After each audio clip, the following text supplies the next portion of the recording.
नमस्कार, बहुत स्वागत है आपका स्पेशल रिपोर्ट के इस खास बुलेटिन में। मैं हूं आपके साथ अंशिका पाठक।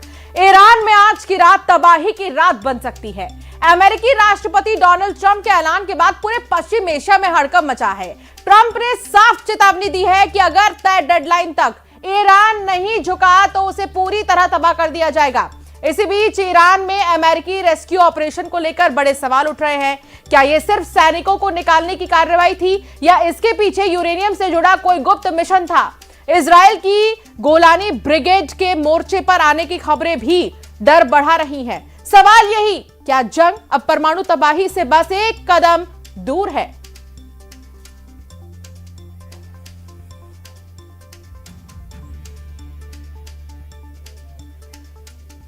अमेरिकी राष्ट्रपति ट्रंप ने जो डेडलाइन ईरान को दी है उसकी मियाद की उल्टी गिनती शुरू हो चुकी है। करीब 20 घंटे का वक्त बचा है, लेकिन इस डेडलाइन के खत्म होने से पहले ही ईरान ने साफ साफ कह दिया है कि वो अपने देश की सुरक्षा के लिए कुछ भी करेगा।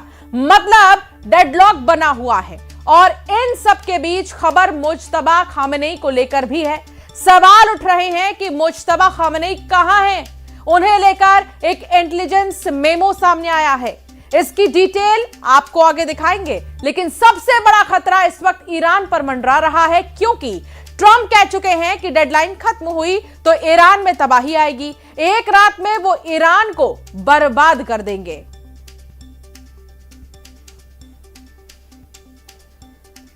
तो ट्रंप का कहना है कि ईरान को तबाह करने के लिए सिर्फ एक रात ही काफी है। अब सवाल यह है कि स्ट्रेट ऑफ हॉर्मुज अगर नहीं खुला तो ईरान में क्या कुछ तबाह होने वाला है। उसके पहले जिस तरीके से मिसाइलें दागी जा रही हैं, जिस तरह के अटैक्स किए जा रहे हैं, उसकी तस्वीरें आपके टेलीविजन स्क्रीन पर है।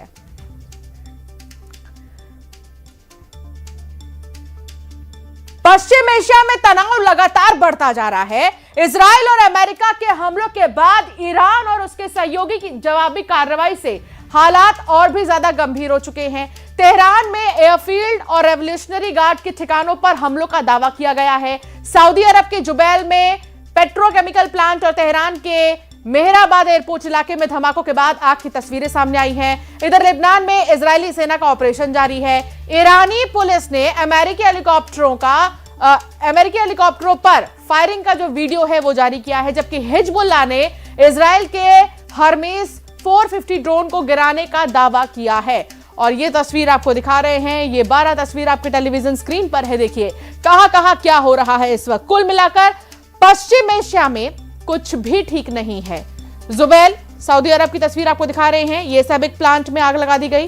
तेहरान की तस्वीर आपको दिखा रहे हैं, लेबनान, ईरान, तेहरान, और ये वो तस्वीरें हैं जहां पर अटैक किए जा रहे हैं। तो डोनाल्ड ट्रंप ने कहा है कि ईरान की तरफ से युद्ध रोकने का एक प्रस्ताव जरूर आया, लेकिन इस प्रस्ताव पर डील नहीं हो सकती क्योंकि ईरान की पेशकश में दम नहीं है। तो वहीं अब ट्रंप की डेडलाइन खत्म होने में बहुत कम वक्त बचा है। ट्रंप ने ईरान को पाषाण काल में भेजने की धमकी दे दी है।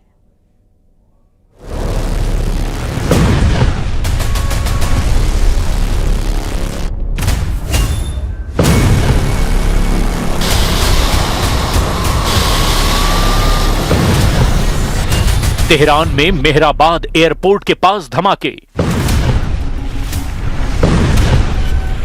तेहरान की शरीफ यूनिवर्सिटी की तबाही।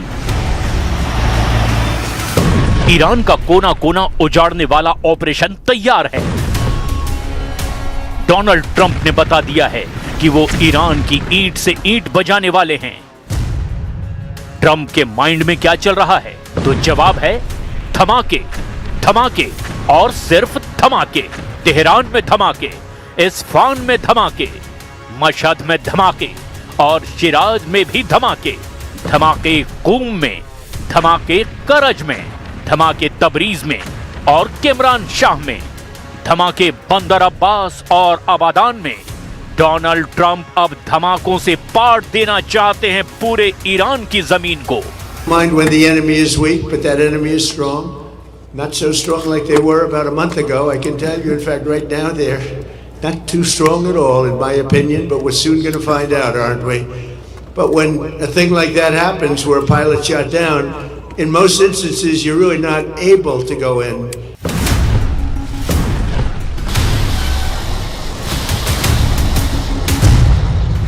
यही कहा जा रहा है डोनाल्ड ट्रंप का ऑपरेशन स्टोन एज, यानी ईरान को पाषाण काल में पहुंचाने वाला युद्ध, जिसकी शुरुआत अमेरिका और इजराइल ने कर दी है।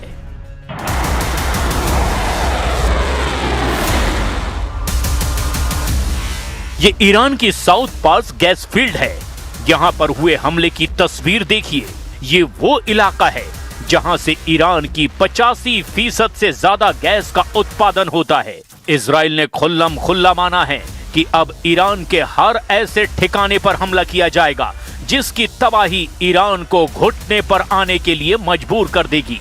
ראש הממשלה בנימין נתניהו ואני הנחינו את צה"ל להמשיך ולתקוף בכל העוצמה את התשתיות הלאומיות של משטר הטרור האיראני. משטר הטרור האיראני יגלה כי המשך התוקפנות נגד ישראל והירי הפחדני והנפשע לעבר אזרחי ישראל יביאו להעמקת הנזק הכלכלי והאסטרטגי שהוא משלם ולהקרסת יכולותיו. लेकिन इजराइल और अमेरिका के हमले के जवाब में ईरान ने क्या किया है, इसकी लिस्ट ईरान ने पूरी दुनिया को दे दी है। ईरान ने जवाबी हमले को नाम दिया है या रुकया। इस मिसाइल वेव में ईरान ने टारगेट किया उन रिफाइनरियों को जहां से अमेरिका के जंगी जहाजों को तेल सप्लाई होता है। ईरान ने यूएई के हबशा में तेल के 2 ठिकानों को टारगेट किया जहां अमेरिकी कंपनियां काम करती है। दूसरा हमला यूएई के अल रुवैस में उस रिफाइनरी पर हुआ जहां से अमेरिकी सेना को फ्यूल सप्लाई होता है। तीसरा हमला बहरीन में हुआ।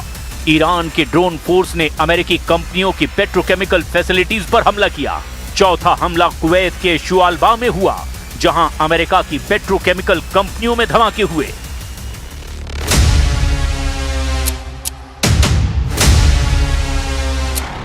साफ है कि ईरान बराबर की लड़ाई लड़ रहा है। ईरान में अमेरिका अब तक अपने हर मंसूबे में नाकाम साबित हुआ। डोनाल्ड ट्रंप ने F-15 का पायलट तो बचा लिया, लेकिन इस ऑपरेशन में अपने 12 बहुत ही कीमती जहाज, हेलीकॉप्टर और ड्रोन गंवा दिए। और अब पूरे ऑपरेशन पर सवाल खड़े हो रहे हैं कि क्या ईरान ने अमेरिका रेस्क्यू टीम को घेर कर मारा?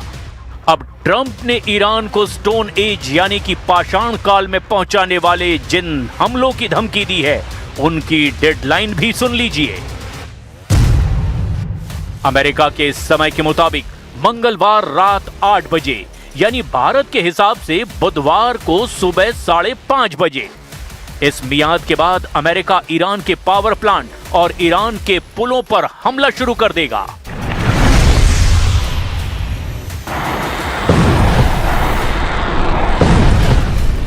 ट्रंप चाहते हैं कि ईरान हर कीमत पर अपने समुद्री गलियारे हॉर्मुज पर कब्जा छोड़ दे, लेकिन ईरान ने समंदर में जिस तरह की नाकेबंदी की है उसके आगे सुपर पावर लाचार नजर आ रहा है।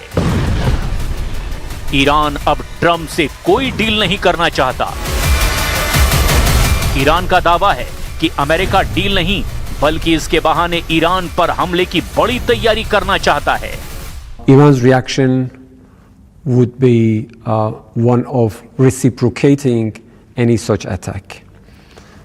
Our armed forces have made it clear that in case Iran's infrastructure is attacked, we would react in kind. Our armed forces would target any similar infrastructure that is owned or in any way or manner related to the United States or contributes to their act of aggression against Iran. This is not something that we will do it voluntarily or by willful decision. This is something that is as part of our defense measures against their illegal act. Iran को पूरी तरह खत्म करने के लिए America ने अपने एक बहुत ही खतरनाक क्रूज मिसाइल का गोदाम पूरी तरह खोल दिया है। ये क्रूज मिसाइल है JASSM। JASSM का मतलब joint air to surface stand off missile, जिसकी रेंज है 380 किलोमीटर। ये विमान से लॉन्च की जाने वाली मिसाइल है जो टारगेट से सैकड़ों किलोमीटर दूर रहते हुए दागी जाती है। ये बड़ी खबर है कि अमेरिका अब इस मिसाइल का रिजर्व स्टॉक भी ईरान पर हमले के लिए झोंकने को तैयार है। इस बीच पुतिन को डराने वाला बड़ा कदम जेलेंस्की ने उठा लिया है। जेलेंस्की के इंजीनियर अब ऐसी एयर डिफेंस मिसाइल बनाने का दावा कर रहे हैं जो पुतिन के हर हमले को नाकाम कर देगी। We plan to intercept first ballistic missile in the end of 2027. Ukraine में फ्लेमिंगो मिसाइल बनाने वाली कंपनी ने ऐलान किया है कि उसकी नई एयर डिफेंस मिसाइल अमेरिका की पैट्रियट से भी बेहतर होगी।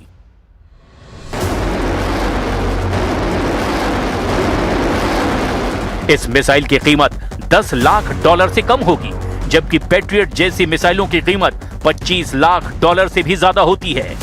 You must decrease the price of intercept the ballistic missile because right now it's like we spent 2 or 3 Patriot to intercept the Iskander. It's pretty big money. If we can decrease like intercept less than $1 million, it will be great. It will be like game changer in air defense. Ukraine को America से patriot मिलने में दिक्कत हो रही है क्योंकि America ने अपना पूरा पैट्रियट मिसाइलों का बेड़ा इजराइल को बचाने के लिए ईरान के खिलाफ झोंक दिया है। लेकिन इजराइल में हर रोज ईरान की मिसाइल गिर रही है। हाइफा और तेल अवीव जैसे बड़े शहरों को बचाना भी अब नेतन्याहू के लिए मुश्किल हो गया है।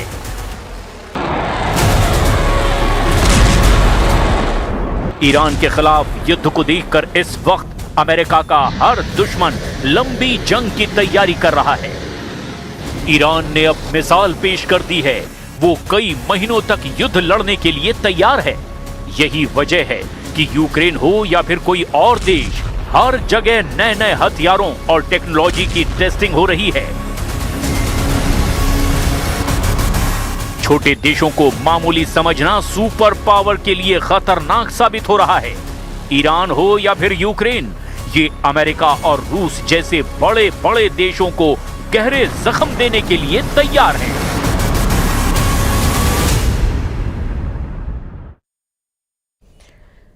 ईरान ने पार्स पेट्रोकेमिकल प्लांट पर हुए हमले का बदला लेना शुरू कर दिया है। खाड़ी देशों के तेल भंडार, गैस और पावर प्लांट पर ईरान ड्रोन हमले कर रहा है, तो वहीं इजराइल पर ईरान ने 500 किलो के वॉर हेड वाली मिसाइलों की बौछार कर दी है। ईरान के कहने पर अब यमन का मोर्चा खुल चुका है। देखिए,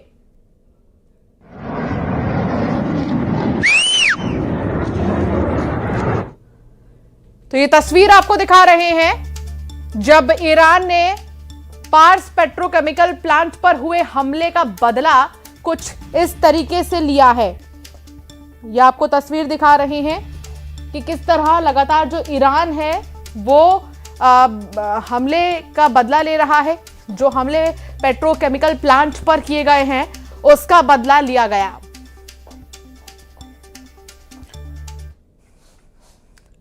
बड़ी खबर भिलाई से आ रही है, जहां भिलाई इस्पात प्लांट